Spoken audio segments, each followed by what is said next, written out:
Geopolítico. CAC-Miñac, la verdadera gestión activa de fondos de inversión desde 1989. Comunicación comercial. Invertir implica un riesgo de pérdida de capital.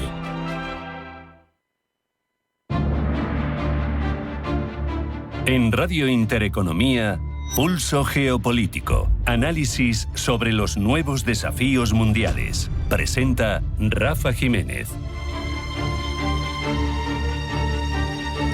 Bienvenidos a Pulso Geopolítico. Reparamos hoy en la relevancia de la visita del príncipe heredero de Arabia Saudí, del artífice de la renovación de esa monarquía de la familia Saud. Hablamos de Mohammed bin Salman, quien aterriza en Washington con una clara decisión: reforzar su posición como líder regional imprescindible, presentarse como un modernizador que ofrece estabilidad y proyectar una Arabia Saudí que, pese a que sigue anclada en una monarquía absolutista y teocrática, quiere tratar de tú a las grandes potencias, especialmente a Estados Unidos, que por su parte necesita a Riad para contener a Irán, para garantizar la seguridad energética y para mantener una influencia que de momento está llevando a cabo con cierto control de las riendas en todo Oriente Medio. Al hacerlo, sin embargo, es imposible que no se reabra un debate incómodo. ¿Cómo puede Estados Unidos, que en su labor diplomática y geopolítica acusa a algunos países de ser dictaduras, sanciona a gobiernos por violaciones de los derechos humanos, impone embargos, castigos económicos en nombre de la libertad y de esos derechos humanos, mantener una relación privilegiada, casi de socio preferente, con una monarquía en la que no existe separación de poderes, en la que no existe pluralismo, en la que no hay elecciones, en la que no existen los derechos humanos políticos ni de ningún otro tipo más básicos, que se rige con una legislación anclada en el siglo VII medieval completamente?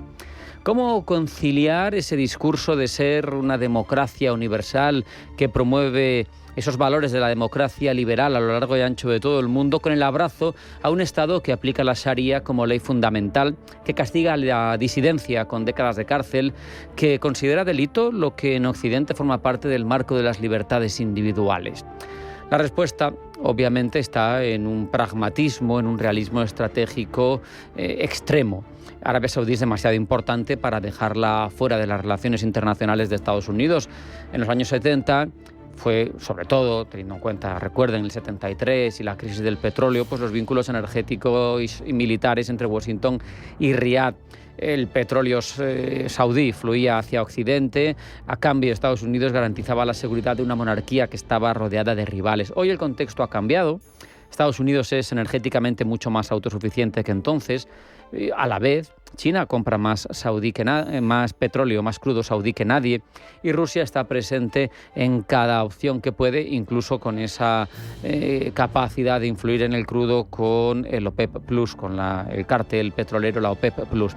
Pero la lógica sigue estando sobre la mesa. Arabia Saudí es una pieza estructural del equilibrio con el que intenta dominar la zona Estados Unidos. Esta visita del príncipe heredero bin Salman viene cargada de intenciones.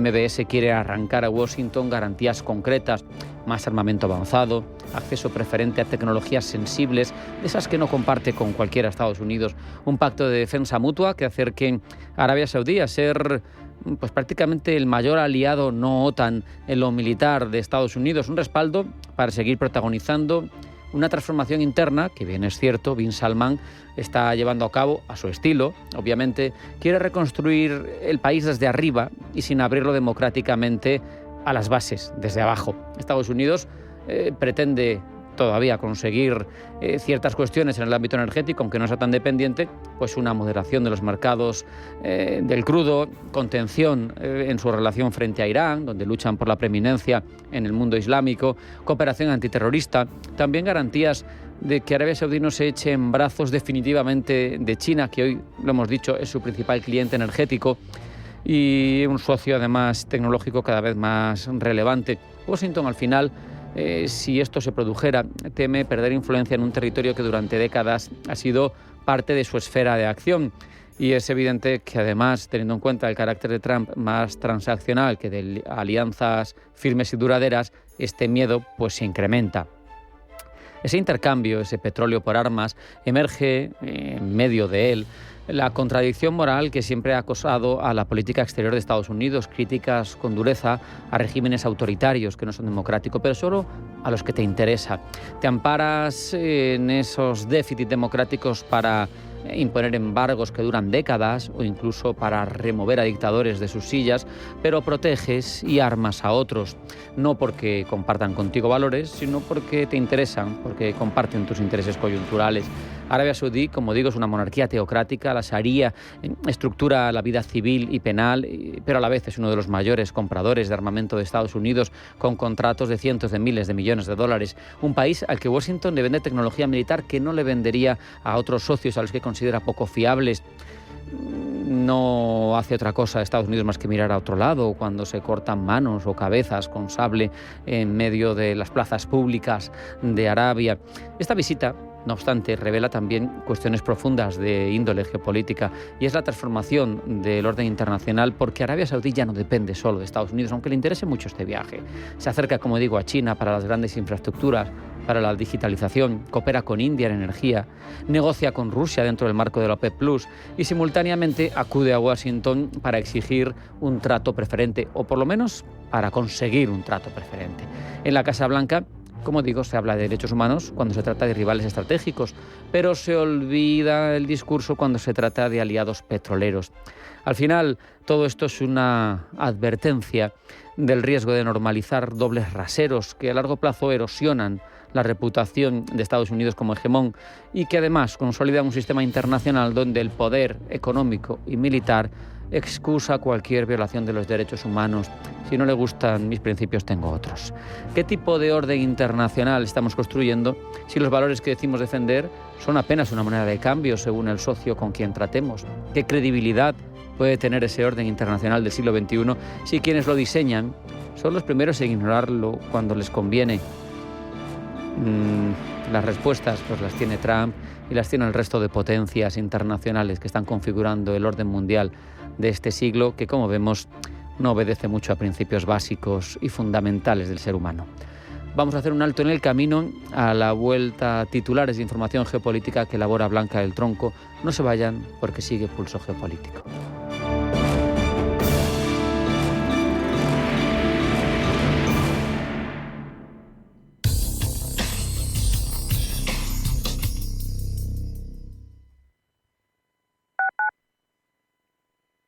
Radio Intereconomía. Información económica en estado puro.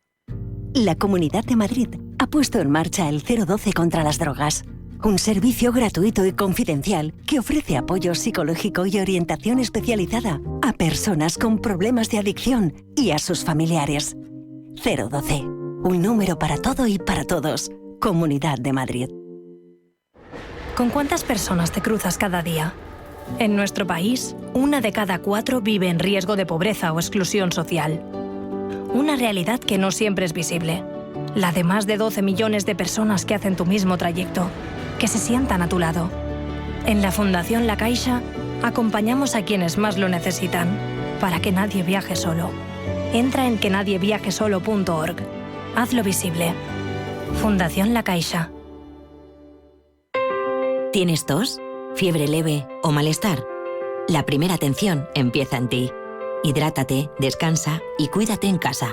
La primera atención empieza en ti, pero nunca estás solo. Si los síntomas empeoran o perteneces a un grupo vulnerable, acude a tu centro de salud. En Atención Primaria estamos para ti. Programa financiado por el Ministerio de Sanidad, Comunidad de Madrid. Atención inversor, únete al Club de Inversión de Grupos Eneas. Estamos especializados en la compra, reforma y venta de inmuebles y otros activos, ofreciendo rentabilidades muy atractivas. Coinvierte con nosotros. 91 639 0347. Grupos Eneas, tu aliado en la inversión.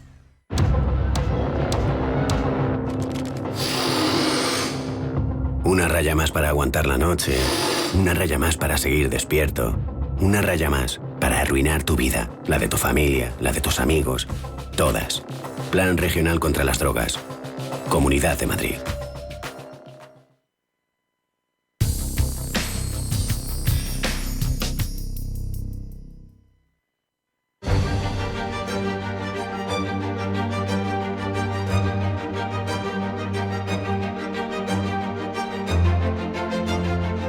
En Radio Intereconomía, Pulso Geopolítico. Comenzamos el repaso de las noticias geopolíticas con los titulares que elabora Blanca del Tronco. Blanca, bienvenida, buenas tardes. Buenas tardes. Chile tendrá que ir a una segunda vuelta en las elecciones. La izquierdista y candidata del oficialismo Janet Jara Jara y el ultraliberal católico José Antonio Cax comienzan a buscar los apoyos para la segunda vuelta de las elecciones presidenciales en Chile el 14 de diciembre, tras un primer asalto muy ajustado que certificó el gran avance de la ultraderecha. Donald Trump quiere que se difundan los documentos de Epstein. El presidente de Estados Unidos, Donald Trump, quiere ahora que el Congreso vote a favor de que se difundan todos los documentos del pederasta Jeffrey Epstein, un voto que está previsto para mañana martes, una vez que los propios republicanos han promovido una iniciativa en este sentido. Aumenta la incertidumbre en el Caribe. La incertidumbre en el Caribe crece después de que el presidente de Estados Unidos, Donald Trump, advirtiera de que podría abrirse un diálogo con su homólogo venezolano Nicolás Maduro, a la vez que su administración anuncia que designará al cártel de los soles, que Washington acusa a Maduro de liderar como una organización terrorista. Noboa no consigue cambiar la Carta Magna en Ecuador. El no se ha impuesto en el referéndum convocado por el presidente de Ecuador, Daniel Noboa, para llamar a una asamblea constituyente y reemplazar por completo la Carta Magna que ha heredado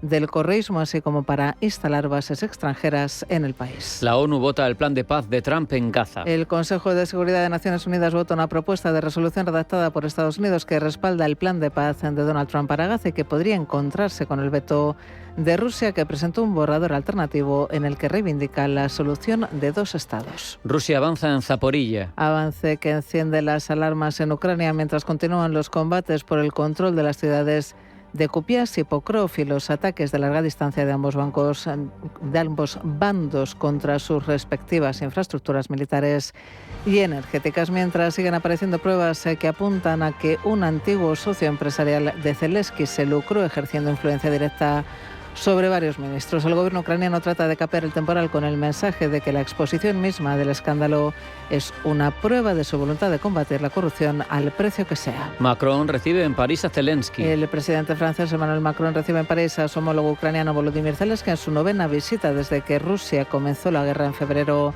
de 2022 para hablar de las garantías de seguridad para Ucrania. La cumbre del clima en Brasil entra en su semana decisiva. Y lo hace con la incorporación a las negociaciones de los ministros de los países participantes en la conferencia, cuya misión será cerrar acuerdos principalmente sobre implementación y adaptación. Y Bruselas presenta sus previsiones de otoño. La Comisión Europea ha elevado 4 décimas su previsión de crecimiento en 2025 para la eurozona hasta el 1,3% y 3 décimas para el conjunto de la Unión Europea hasta el 1,4%. Señala que el acuerdo entre la Unión Europea y Estados Unidos para evitar la guerra comercial ha aliviado algunas de las incertidumbres de su previsión anterior. Para 2026, Bruselas reduce sus previsiones de crecimiento en 2 décimas para la eurozona hasta el 1,2% y en 1 décima para los 27 hasta el 1,4%. Terminamos en Asia porque allí continúa la tensión entre China y Japón por Taiwán. Japón ha enviado este lunes a China un representante de la Cancillería para abordar el aumento de las tensiones bilaterales por la isla de Taiwán tras la insinuación de Tokio de que intervendría en caso de ataque militar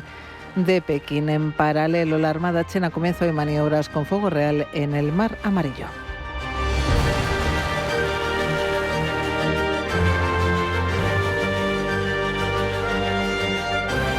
En Radio Intereconomía, Pulso Geopolítico.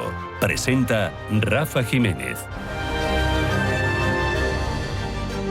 Profundizamos, Blanca, en toda esa información.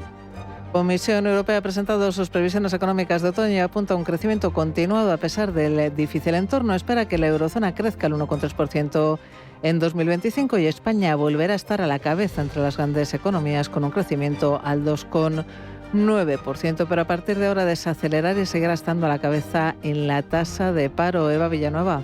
Bruselas ha confirmado que los 3 primeros trimestres del año se han batido en las expectativas de crecimiento por el aumento de las exportaciones que se adelantaban ante los esperados aranceles de Trump y ahora confirma que se prolonga la expansión. Revisa el alza de las previsiones para 2025 de la eurozona. Saltan del 0,9 al 1,3% y rebaja, eso sí, la proyección para 2026 del 1,4 al 1,2%. Para el conjunto de la Unión anticipa el 1,4% 1% para 2025 y el 26 y se elevará en una décima hasta el 1,5% en 2027. Respecto al resto de indicadores, la inflación en la eurozona es del 2,4% y la Comisión espera ahora que alcance el entorno del 2% que busca el Banco Central Europeo en 2027. Ahí apunta una caída en el precio de los servicios y los alimentos que se ve contrarrestada por el aumento de la inflación en la energía. Bruselas también espera que se continúen generando puestos de trabajo en el bloque. Valdis Dombrovskis, eurocomisario de Economía.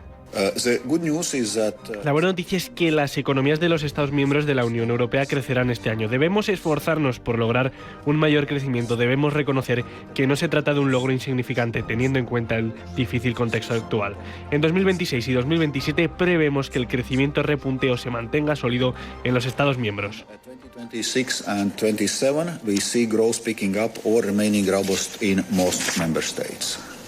En la fotografía, España vuelve a brillar y a situarse a la cabeza del crecimiento este año, al 2,9% frente al 0,2% que mostrará Alemania o el 0,6% de Francia según estas previsiones de otoño. Sin embargo, el ritmo de la actividad en España se desacelerará. Además, la Comisión mantiene a España como el país con una mayor tasa de paro de la Unión Europea. Este año el dato previsto es del 10% y ya en 2026 el desempleo bajará de ese nivel hasta el 9,8% y en 2027 la cifra proyectada es de 9,6%. Con todo, José Carlos Díez, economista, señala que España debe aprovechar el momento de crecimiento para ajustar las cuentas y prepararse, dice, para una recesión que tarde o temprano llegará. Alegrarse que la economía vaya bien, yo creo que a todos nos va bien que la economía vaya bien. Es el momento de hacer ahora, sin que haya que hacer recortes, contener el gasto, como nos recomienda el Consejo Europeo todos los años, y bajar la deuda pública, porque la recesión llegará en algún momento. La economía sigue siendo cíclica, a pesar de que esté Pedro Sánchez en la Moncloa, pues habrá una recesión, y cuando llegue la recesión, pues las deudas públicas aumentan, porque aumenta el gasto por desempleo y bajan los ingresos públicos. Por lo tanto, es mejor ahorrar en las fases expansivas cuando todo va bien, ¿no?, como decía Julio César, y ponerte a remar cuando el viento viene a favor. Las previsiones de otoño de Bruselas anticipan, por tanto, desaceleración para España, pero sin embargo, anticipa que Alemania crecerá al 1,2% en 2026 y Francia al 1,2%. Por otra parte, advertencias. Advierte Bruselas que la economía europea sigue siendo vulnerable a las restricciones comerciales vigentes, pero los acuerdos comerciales, dice, alcanzados entre Estados Unidos y sus socios comerciales, incluida la Unión Europea, han mitigado algunas de las incertidumbres que les preocupaban en primavera. Con todo, ese cuadro que se dibuja en estos momentos parte del supuesto de que los aranceles impuestos por la administración estadounidense a 31 de octubre se mantendrán durante todo el horizonte de previsión. En el apartado de los déficits públicos se espera que aumenten ligeramente. Se prevé que el déficit público general de la Unión Europea aumente del 3,1% del PIB en 2024 al 3,4% en 2027, debido en parte al aumento del gasto en defensa del 1,5% del PIB en 2024 al 2% en 2027. Se prevé también que la ratio deuda-PIB de la Unión Europea aumente del 84,5% en 2024 al 85% en 2027 y que la eurozona pase de alrededor del 88% al 90,4%.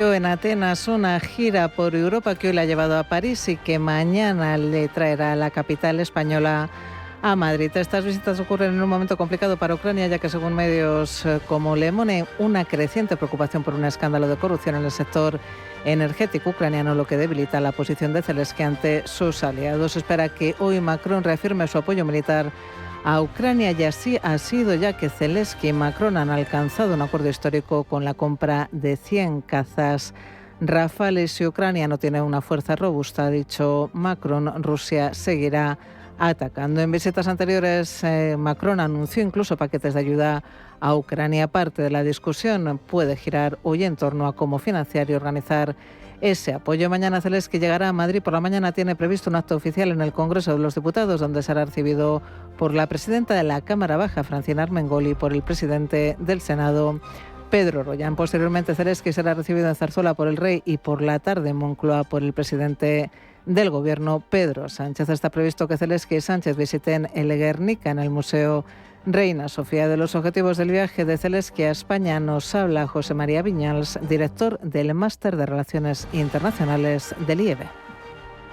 Por un lado es que Europa siga apoyando y incremente lo que es el envío de recursos y de lo que son armas para la defensa. Por otro lado, ver cuáles son las garantías que le podría dar la Unión Europea en el caso de que se acepte ese alto el fuego con Rusia. Y finalmente, no olvidemos que hay una financiación ahora mismo que está en proceso de decisión en la Unión Europea de hasta 140.000 millones de euros que se generarían como préstamo a partir de los activos que están congelados o bloqueados del Banco Central de Rusia en Europa. Las visitas de Zelensky a Grecia, Francia y España suponen sin duda una presión diplomática sobre Rusia. Al coordinar con Francia y España, Zelensky puede llevar al frente europeo su narrativa y sus necesidades estratégicas, especialmente ante un posible alto el fuego o negociaciones futuras. Zelensky necesita además mostrar a sus ciudadanos y aliados que Ucrania no está sola. Y miramos a Chile. Con el 99% de los votos escrutados, ya es oficial que candidatos irán a la segunda vuelta que se celebrará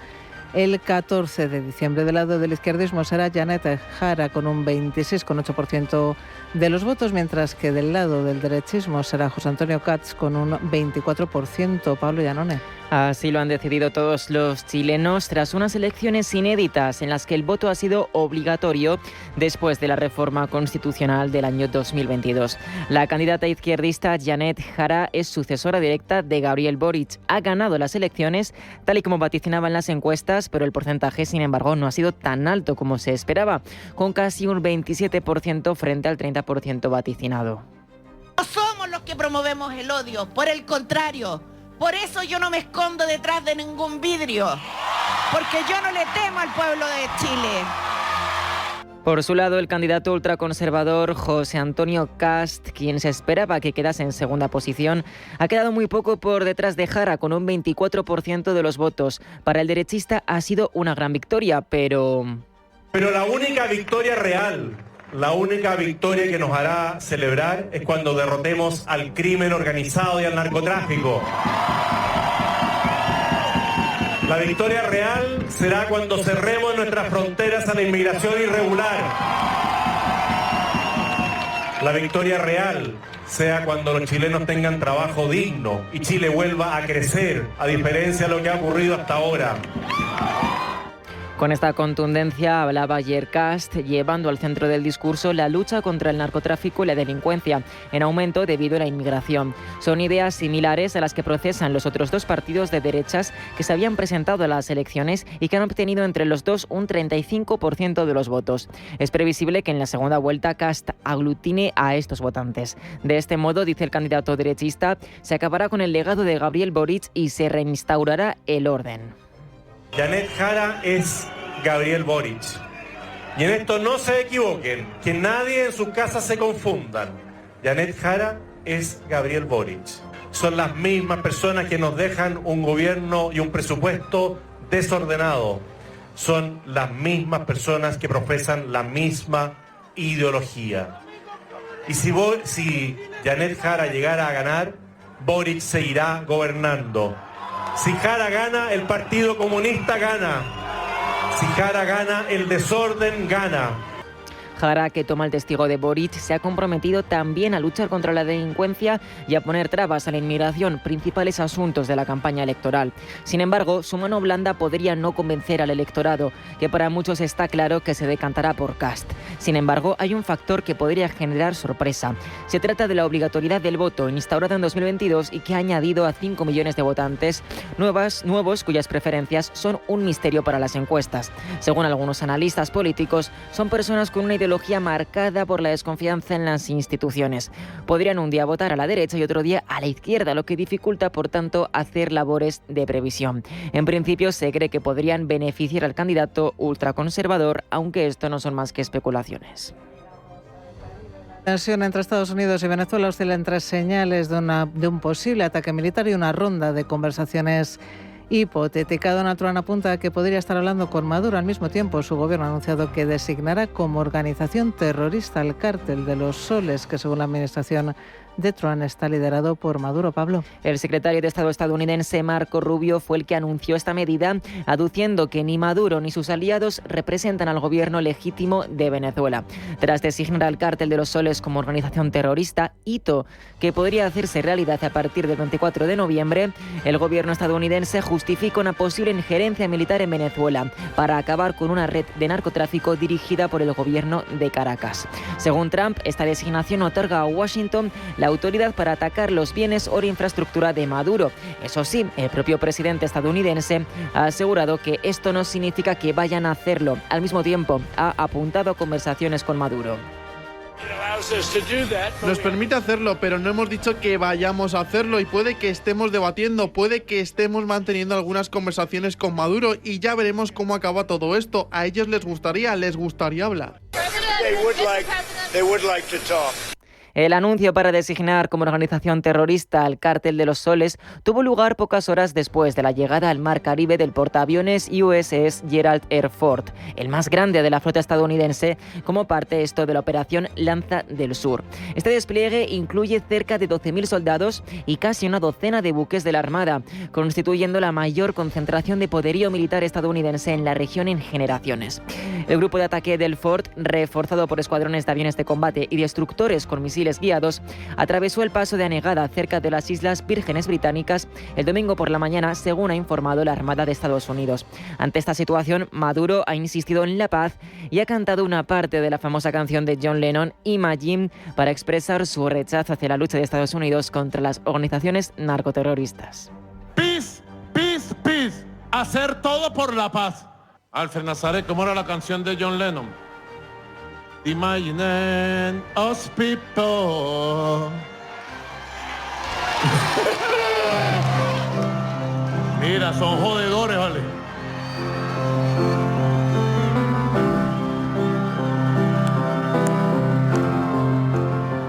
Desde su retorno a la Casa Blanca, Donald Trump ha priorizado la lucha contra el narcotráfico, llevando a Venezuela al punto de mira a razón de las narcolanchas que, según Washington, intentan cruzar el Caribe cada día para llegar a Estados Unidos y promover la compraventa de drogas como el fentanilo. La situación ha ido escalando a medida que Washington ha bombardeado narcolanchas, acabando en los últimos meses con la vida de 80 personas. Esta última designación del Cártel de los Soles como organización terrorista podría convertir la lucha contra el narcotráfico en una guerra abierta entre dos naciones. Según Caracas, sin embargo, el verdadero objetivo de Trump es acabar con el régimen de Maduro.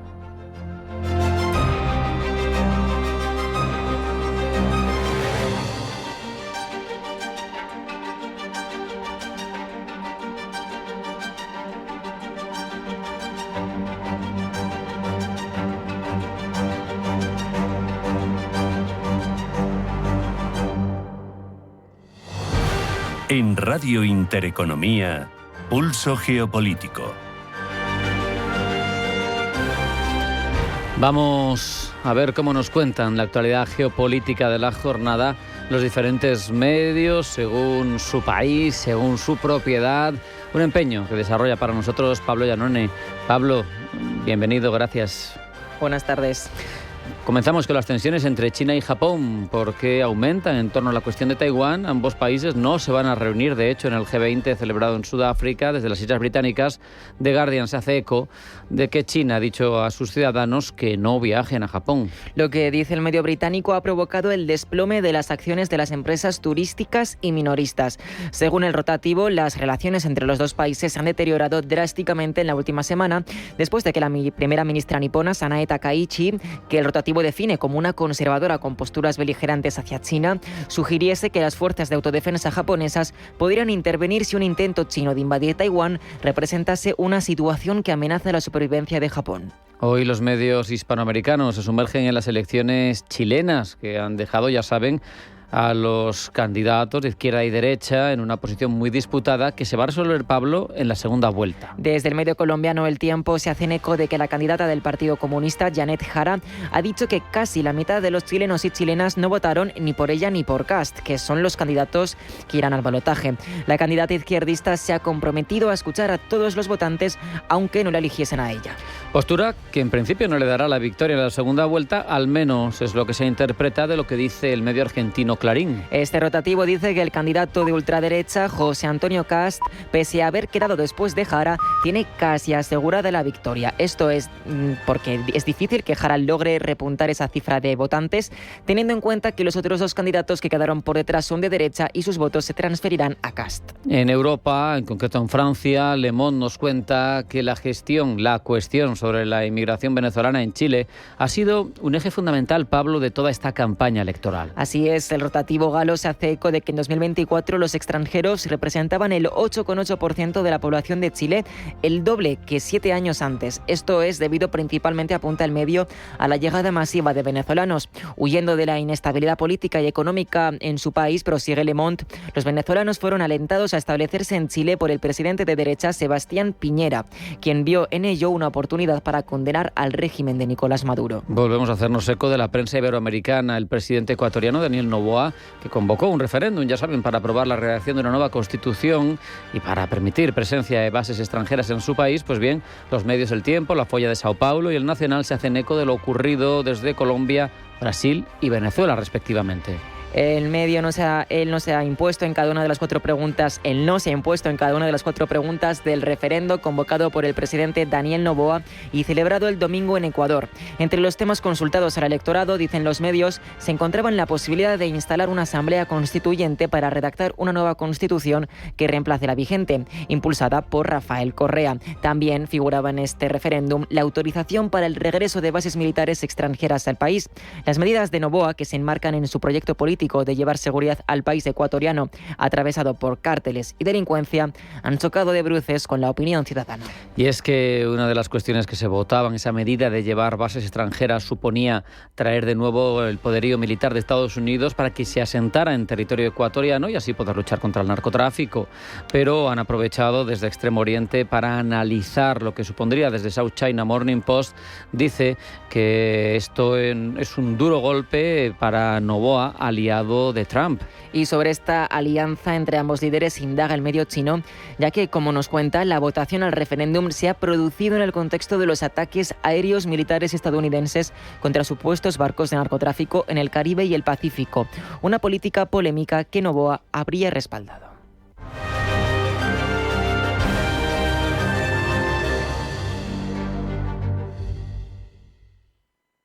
En Finaccess Value queremos ayudarte a conseguir tus objetivos financieros. Finaccess Value, gestión de patrimonios centrados en la prudencia y la gestión del riesgo. Un enfoque global y más de 20 años del grupo Finaccess nos avalan. Más información en finaccessvalue.es y en el 91 737 4114. Finaccess Value, agencia de valores, figura inscrita en CNMV con el número 301.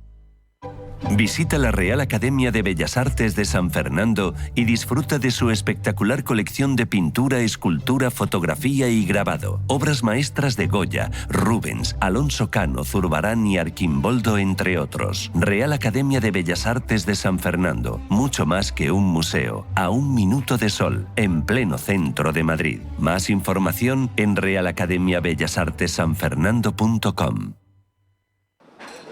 Hoy voy a comer con el marido de mi amiga. Es suave, jugoso, con un puntito dulce y tan amable. ¿Y dónde has encontrado esa joya? Chica, en mis bares y restaurantes preferidos. Lo elabora Bayovera, mi bodega favorita de Rioja. Pues con esas referencias tendrás que presentármelo. El marido de mi amiga, blanco semidulce, de Bodegas Bayovera.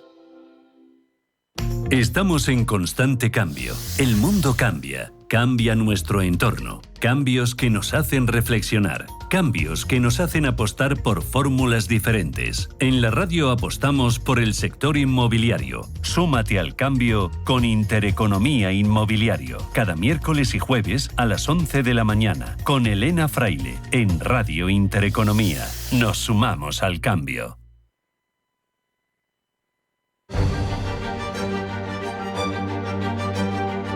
En Radio Intereconomía, Pulso Geopolítico. Presenta Rafa Jiménez.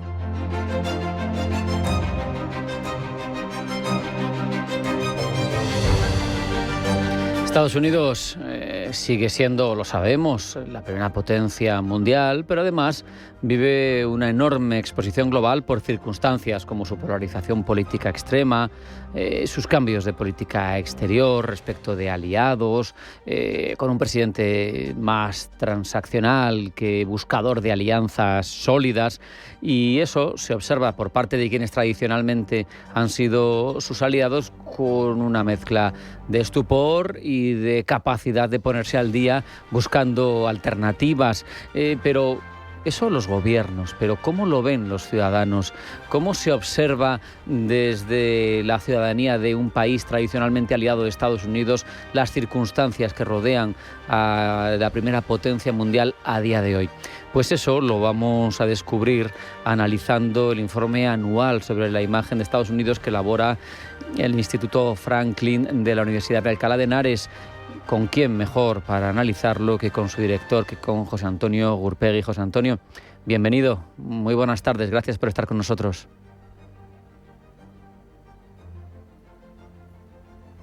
Hola, muy buenas tardes, ¿qué tal? Creo que estoy teniendo problemas con el audio, no sé si... Yo te oigo perfectamente. Bien, ¿o será mejor hacerlo por teléfono? Yo te oigo bien. Vamos a ver. Pues mira, te pregunto lo primero. Muy bien, vamos a ver. Lo primero, ¿qué elementos del estudio te resultan más clave, más reveladores de cómo percibe hoy el ciudadano español a Estados Unidos? Lo siento, pero no, Rafael. Pues no te preocupes, nada, tiramos de teléfono. Lo intentamos por teléfono, perfectamente. Vamos a hablar en unos minutos, en cuanto podamos retomar esa conexión con José Antonio Gurpegui, ya saben, director del Instituto Franklin de la Universidad de Alcalá de Henares y un experto conocedor tanto de la realidad estadounidense en su momento, analizándola desde el punto de vista interno, como estamos aquí ahora mismo aprovechando, analizando cómo se ven en las sociedades, en este caso donde está insertada esa Universidad de Alcalá de Henares y ese Instituto Franklin, cómo se aprecia y cómo se ve Estados Unidos desde lo que es un socio tradicional, como Estados Unidos de largo recorrido. Hay que recordar que durante la época franquista ya se firmaron los acuerdos de las bases militares estadounidenses en nuestro país y cómo ha ido transicionando toda esa relación. José Antonio, creo que estamos ya en contacto de nuevo. Ahora sí, perfecto. Ahora perfectamente. Pues así da gusto, lo importante es comunicarse. Te preguntaba qué elementos del estudio, para poner unas ciertas bases, te han resultado más reveladores en torno a cómo se percibe hoy desde España a Estados Unidos. Pues mira, este es el cuarto estudio que hacemos ya. Y se ha observado un cambio importante por el cambio de presidente en Estados Unidos. Es decir, el cambio de la presidencia ha significado también un cambio en la percepción que los españoles tenemos no solo de Donald Trump, sino fundamentalmente de Estados Unidos, que es por lo que preguntamos nosotros. Y dentro de las variables que más nos han llamado la atención, que tal vez pudiera ser predecible, es esa diferencia que hay entre las opciones políticas en España, que ha tenido ese reflejo también a la hora de evaluar Estados Unidos. Claro, porque dependiendo de quién sean votantes los españoles a los que les habéis preguntado, son más proclives o menos hacia Trump, ¿verdad? Efectivamente, se ve de forma muy clara, sobre todo en los extremos, ¿no? En los partidos a la derecha de la derecha y en los partidos a la izquierda de la izquierda, ¿no? Se nota esa polarización que se da en España, también se nota en esa polarización, se transfiere a la percepción que los españoles tenemos de Estados Unidos, porque nosotros siempre preguntamos por Estados Unidos. Hombre, hay algunas preguntas, por supuesto, también sobre el presidente, ¿no? Claro. Pero fundamentalmente el estudio va siempre sobre la percepción que los españoles tenemos de Estados Unidos, no de Donald Trump. Fíjate, me interesa mucho esto porque ¿hasta qué punto es habitual que un líder condicione tanto la imagen de una potencia como Estados Unidos en otro país? No suele ser habitual, ¿no?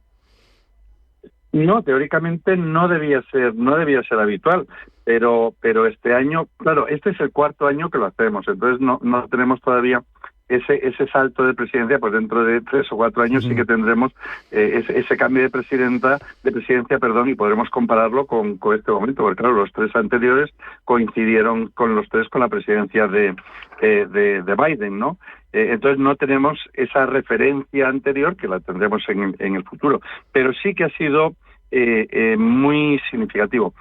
Sí que hemos observado, ha sido muy llamativo, Rafa, en este estudio, porque el año pasado sí preguntábamos, se hizo los estudios, intentamos que se hagan siempre en el mismo periodo, indistintamente de lo que ocurra, que es en el mes de octubre. Entonces, claro, todavía no habíamos tenido elecciones norteamericanas de noviembre. Y sí preguntábamos cómo pensaban ellos, o cómo pensaban los encuestados, que sería una presidencia de Trump o una presidencia de Biden. Y fue muy, muy llamativo, ¿no? Porque el año pasado el 67% opinaban que empeoraría con Donald Trump, y este año se ha visto muy reflejado, ¿no? Claro. Porque es el 70%, únicamente 3 puntos los que dicen que ha empeorado, ¿no? Es decir, efectivamente el guarismo que obtuvimos el año pasado se ha repetido este año, con 3 puntos de diferencia, que yo no soy un demoscópico, ¿no? Pero bueno, no parece que sea una gran diferencia de 67% que pensaban que iba a empeorar a ahora el 70% que tienen esa sensación de que la presidencia de Trump ha sido peor para España. Hablabas antes de cómo se puede observar una diferencia clara en función de que los preguntados pertenecieran a partidos políticos más en los extremos, pero también se observa en el estudio una brecha generacional muy marcada. Sí. ¿Por qué? Sí. Eso lo hemos observado este año, que no se había dado en otros.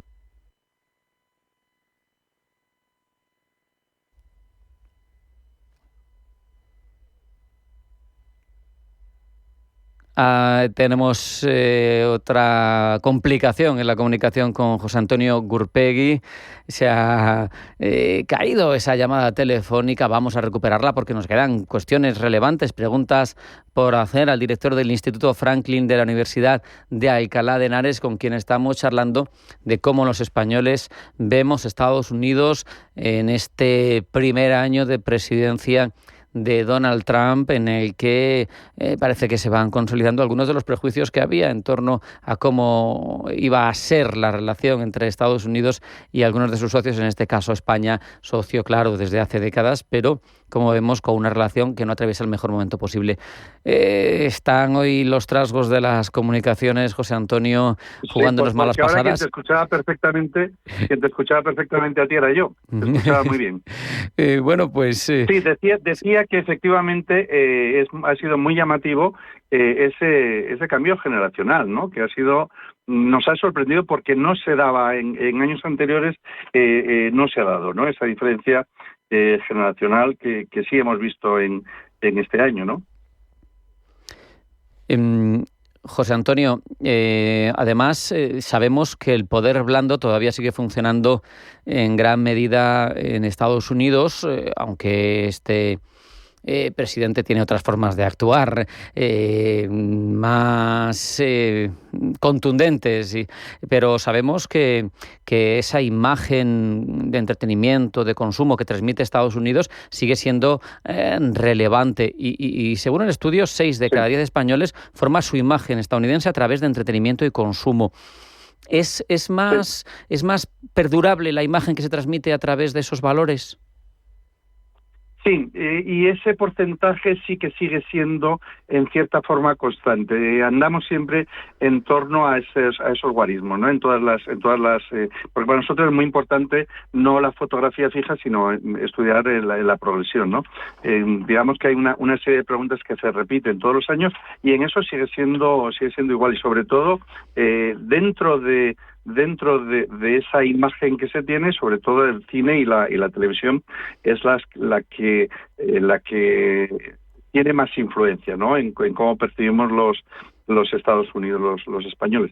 Sí que hemos observado este año, sobre todo enlazando con esa brecha generacional de que estábamos comentando antes, que ya empiezan a aparecer y cada año con porcentajes mayores también otro tipo de influencias de youtubers, etcétera, ¿no? Que poco a poco comienzan también a a tener una cierta presencia en las encuestas. O sea que ahí, claro, teniendo en cuenta que cada uno es de su padre y de su madre, si me permites el coloquialismo, ahí pueden entrar otras variables como la desinformación, información parcial a la hora de construir esa imagen que tenemos de Estados Unidos, ¿no? Porque cuando no hay un criterio a la hora de tener la fuente, como sucede en las redes sociales, pues te puedes encontrar de todo. Sí, efectivamente, así es. No tengo nada que añadir a lo que has dicho, porque lo ha reflejado muy bien. Y precisamente, José Antonio, hablando de clichés, yo creo que hay uno bastante instalado, siendo conscientes de que es la primera economía del mundo, con 30 billones de dólares, que tiene más premios Nobel que nadie, que tiene una gran capacidad, pero también la sociedad española en general tiende a asociar Estados Unidos con una gran desigualdad, mucha polarización, bolsas de pobreza tremendas, gente que no tiene atención. ¿Esa percepción, tú que conoces bien el país, sobre todo, coincide con la realidad geopolítica, con la realidad del país o es exagerada? Es un tanto, desde mi punto de vista, es un tanto exagerada, ¿no? Y después hay mira, otro dato muy significativo, que quienes han visitado Estados Unidos tienen una visión más positiva de Estados Unidos que quienes no han estado nunca ahí, quienes simplemente toda su información les ha llegado por las películas o por las noticias sin estar allí. Y cuanto más tiempo han estado en Estados Unidos, mejor visión tienen de Estados Unidos. Claro, por ejemplo, mira, uno de los temas de desigualdad que se ve, ¿no?, y que aparece también, que es siempre constante, es sobre todo el tema de la salud. Que los españoles consideramos, yo creo que probablemente con buen criterio, que nuestro sistema de salud es mejor que el norteamericano. Sin embargo, los norteamericanos están muy contentos con la mayoría, ¿no?, con su sistema de salud, ¿no? De hecho, el famoso Obamacare, que ya lo intentó sacar Clinton, no surgió efecto. Ahora ya lo logró sacar Obama, y la paralización precisamente del gobierno norteamericano hasta hace 4 días era precisamente para hacer más recortes a ese Obamacare, que ya había sido muy recortado, ¿no? Y se han aprobado esos recortes. Es decir, los norteamericanos, de forma, no diré abrumadoramente mayoritaria, pero sí mayoritaria, están a favor de un sistema de salud determinado donde se priman las compañías privadas, o que, pues que cada uno se arregle su seguridad por su cuenta o en negociación con su empresa, ¿no? Algo que para nosotros pues es un bien universal, ¿no? O es la piedra angular, casi diría yo, de nuestro estado de bienestar. Sí, totalmente. Y entonces, claro, nosotros, yendo a lo que apuntabas, con razón, es que nosotros, claro, pues vemos la opinión que tenemos del sistema de salud norteamericano, pues es nefasta. Sin embargo, efectivamente, al compararlo con la visión que tienen ellos, pues tal vez seamos excesivamente catastrofistas, ¿no? Permíteme, a mí es que me encanta la historia, y creo que para entender las circunstancias del mundo que vives hay que entender cuáles han sido las anteriores, ¿no? Por eso quiero preguntarte también por ese dato que me parece escalofriante. 7 de cada 10 españoles no conoce el papel crucial de España en la independencia de Estados Unidos, no sabe lo que hizo Bernardo de Gálvez, no sabe que en algunos sitios hay un día que lo conmemoran. Al final, teniendo en cuenta que el año que viene tenemos ese 250 aniversario, ¿se puede hacer algo? ¿Se puede potenciar ese vínculo? ¿Se puede sacar pecho? No sé, de alguna manera, establecer más relaciones, no sé. Sí, esa pregunta la hemos introducido por primera vez este año en la encuesta, una encuesta que es de 1.200 encuestas, o sea, que es bastante fiable, que es bastante correcta, ¿no?, en cómo se ha planteado GAT3, que es quien la ha hecho. Y la hemos introducido este año por primera vez porque nos dimos cuenta que nosotros mismos obviábamos el saber qué sabíamos los españoles de nuestra presencia en Estados Unidos, ¿no?, que es precisamente uno de los pilares fundamentales del Instituto Franklin. Y la verdad es que decía que 7 de cada 10 españoles no saben la importancia que tuvo la corona española o Bernardo de Gálvez en la conquista, en la independencia norteamericana, perdón. Efectivamente, no solo eso, si hubieran preguntado por Bernardo de Gálvez, mucho me temo que el porcentaje hubiera sido muy superior. No tenemos conciencia.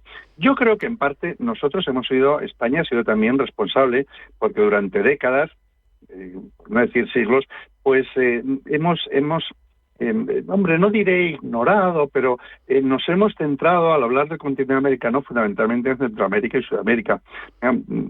Que me disculpen, y discúlpame por contar una anécdota personal. Yo la primera vez que fui a Estados Unidos fue a Nuevo México, a la Universidad de Nuevo México. Yo acababa de entrar como profesor en la Universidad de Alcalá a mediados de los años 80, y entonces pues me entrevisté con un profesor que fue quien me acogió allí, que se llamaba Sabino Ulibarri, y entonces una de las primeras cosas que me dijo, bueno, por fin la corona española se digna volver a venir aquí a estos territorios después de 400 años, Qué ¿no? bueno. Un poco decía en broma, pues en el sentido de que él se sentía que era el gran olvidado, porque él me decía, hablan de chicanos, de hispanos, dice, no, yo soy de origen español, dice, yo te puedo remontar, toda mi vida se llamaba Sabino Ulibarri, era su nombre, ¿no? Y entonces un poco reflejaba que esa parte, estamos hablando, ya te digo, a mediados de los 80, que esa parte de Estados Unidos, en Nuevo México, pues no había interesado a la corona española, ¿no? Todo lo que se llamaba el septentrión hispano, pues porque era muy difícil de llegar hasta allí. De hecho, la última gran expedición española, que fue la de Junípero Serra y Gaspar de Portolá, fue a finales del siglo XVIII, ya cuando en 4 días eso iba a pertenecer a México primero, en la independencia mexicana, y después a Estados Unidos. Entonces, claro, eran unos territorios, era muy difícil de llegar. Después estaba ya el Galeón de Manila, había ya suficiente territorio en Nuevo México, de manera que, bueno, menos esas...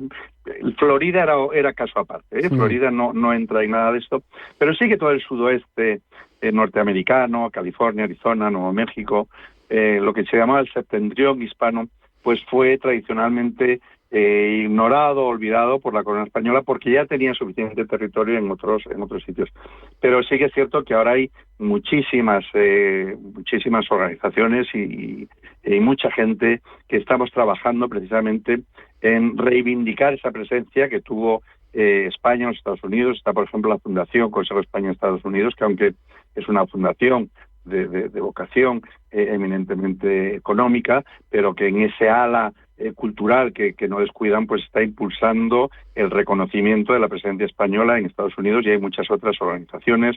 Nosotros ahora en el Instituto Franklin creamos hace unos años ya la asociación Hispausa, en la que se están estableciendo puentes, y yo creo que esta situación pues es reversible, ¿no? Y que se están dando, o quiero pensar que se están dando buenos pasos, sin prisa, pero sin pausa, pues reivindicando esa presencia española fundamental, por ejemplo, con Bernardo de Gálvez en la independencia norteamericana, que probablemente hubiera llegado, pero sin duda mucho más tarde. De hecho, Bernardo de Gálvez consiguió el dinero, por ejemplo, para pagar a las tropas norteamericanas que estaban a punto ya de... las tropas independentistas norteamericanas, ¿no?, que estaban a punto de desertar porque no cobraban los soldados, ¿no? Y entonces pues fue Bernardo de Gálvez quien les proporciona ese dinero, ese préstamo, o quien conquista pues toda la cuenca del Mississippi, con lo cual pues los británicos no pudieron recibir refuerzos ni municiones por la cuenca del Mississippi, ¿no? Ha sido una pregunta muy bonita que la seguiremos manteniendo otros años para ver cómo evoluciona, porque es muy interesante, ¿no? Y probablemente otros años en la pregunta vaya acompañada ya con algún nombre propio, pero si hablamos, por ejemplo, pues de Coronado o de Cabeza de Vaca, pues en España pues mucha gente no lo sabe. Igual Cabeza de Vaca, los cinéfilos pues sí lo pueden conocer, ¿no? Pero son personajes muy, muy importantes en los Estados Unidos que en España no se conocen.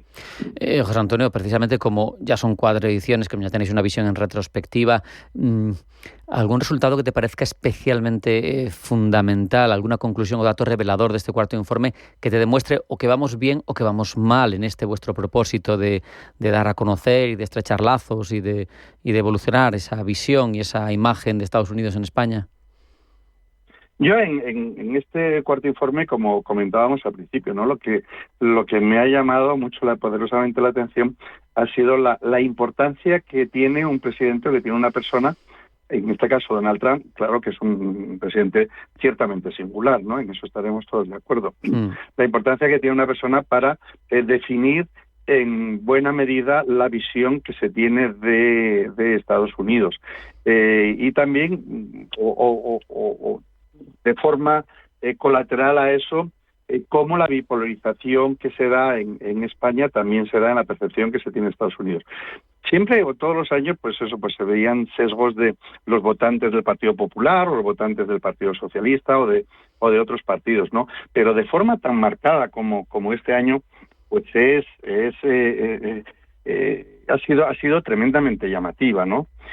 Por ejemplo, voy a darte una cifra, ¿no? El 70% de los votantes de Vox piensa que la presidencia de Trump está siendo positiva para el mundo. Sin embargo, únicamente piensa que está siendo positiva para el mundo el 9% de los votantes de Sumar, ¿no? Fíjate la polarización es tan grande, de un 70% a un 9%. Cuando vamos ya a los partidos, al Partido Socialista y al Partido Popular, pues igual ritmos son más parecidos, ¿no? O sea, podemos tener diferencias de 5, 6, 10 puntos, ¿no? Qué bueno. Si me dejas, Rafa, decir una cosa, cualquiera puede encontrar esta encuesta, está en abierto en la página del Instituto Franklin, institutofranklin.net, y tiene la encuesta en abierto, no solo esta, sino la de todos los años anteriores, porque eso está pensado para quien quiera trabajar o investigar sobre un ejercicio de la mar de interesante. No lo guardamos, pero que está en abierto. Al final, José Antonio, eso es lo que vosotros trabajáis, ¿no? El conseguir evolucionar también y conseguir que se avance en ese pensamiento también dentro de España, ¿no? Porque el Instituto Franklin no solo hace esto, hace muchas acciones a lo largo del año.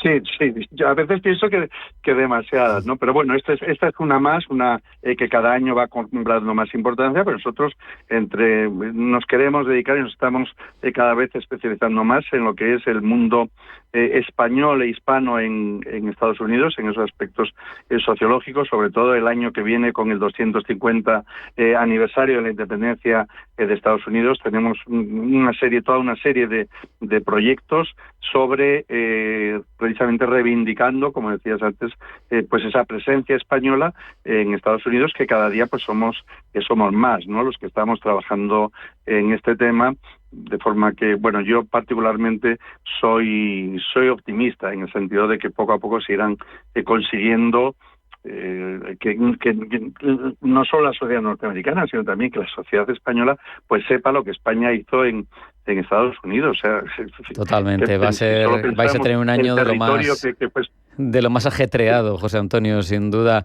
el año próximo, y sin duda que poco a poco vais consiguiendo esos objetivos. José Antonio Gurpegui, director del Instituto Franklin de la Universidad de Alcalá de Henares, muchas gracias, un abrazo y hasta la próxima.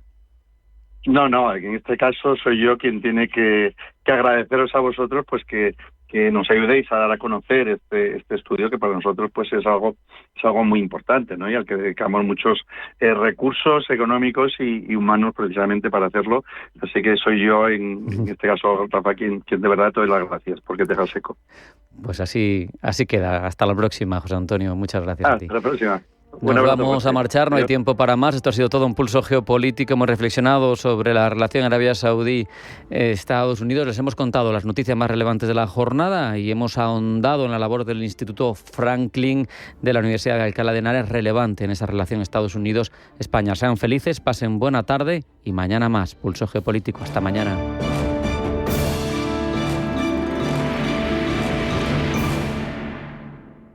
Cagmiñac le ha ofrecido Pulso Geopolítico. Cagmiñac, la verdadera gestión activa de fondos de inversión desde 1989. Comunicación comercial. Invertir implica un riesgo de pérdida de capital. Te dijeron que invertir era solo para ricos. Te mintieron. En Gold Waves Group, con $30.000 puedes empezar a moverte globalmente. Con estrategia, con visión, con Gold Waves Group. ¿Vas a seguir viendo cómo otros ganan?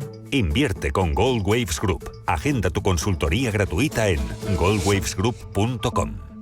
Con la llegada del otoño, tu cuerpo necesita más defensas. Judas Plus de Sol Naturaleza es el aliado natural que combina vitaminas, minerales y extractos como el hongo ostra para reforzar tu sistema inmune, aumentar tu vitalidad y protegerte en los meses de frío. No esperes a caer enfermo. Cuídate desde dentro con Judas Plus. Pregunta en Sol Naturaleza. Llama al 91 31 31 409 o entra en solnaturaleza.es. Bosque de Matasnos produce vinos únicos nacidos de la escasez y la excelencia. Estas fiestas regala el lujo auténtico de un vino sostenible y diferente. Visítanos en bosquedematasnos.es. Mercado de divisas, la actualidad del euro, el dólar, la libra y todo el mercado Forex. Un programa presentado por Alba Puerro. Elige tu propio camino en el mundo de la inversión. Mercado de divisas, los miércoles de 10 a 11 de la noche en Radio Intereconomía. Radio Intereconomía, la radio de los negocios para estar bien informado.